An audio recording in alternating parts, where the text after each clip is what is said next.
since the shooting, if you got a minute, back east, those 20 kids get shot, and the others, at that school. Terrible event. But it's amazing that I've had 6 people tell me they wish they'd been there. They wish they'd been there.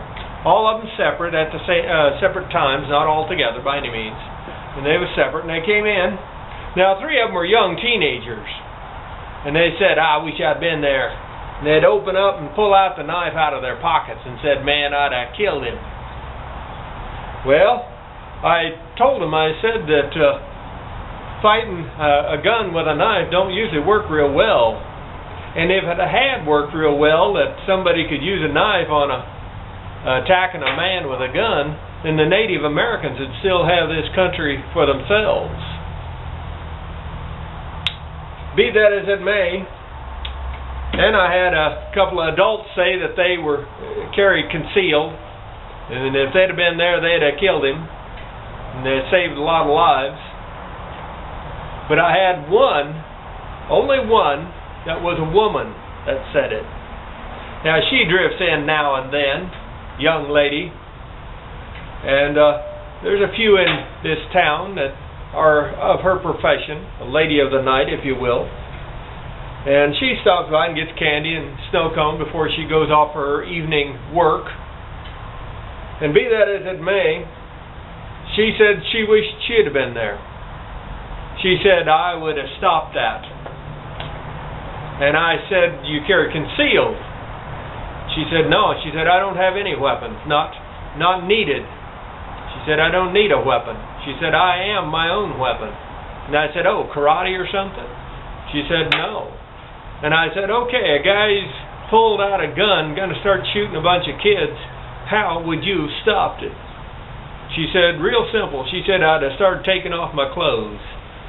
And then I'd have been starting to tell him what it's going to cost him, the different things he could do to me." Now, okay. And I said, "And you think that's going to work?" And she said, "I've yet in my entire life ever started taking my clothes off in front of a guy that he didn't stand there and stare. And the longer that guy with a gun stares at me, the better chance everybody has of living longer and more of them living." Now I thought, now that was an interesting twist. And she said, "Plus, whatever we are deciding going to do," she said, "he's got to put his gun down to do it."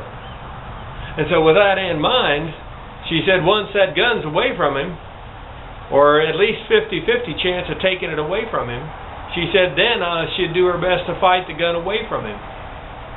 And she said, "And I can fight with my clothes off just as well as I can fight with them on." Now, she was well built as far as that goes, and I see her out jogging a lot.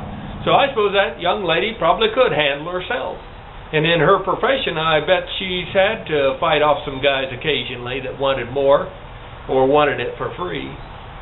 But be that as it may, there's all kinds in America.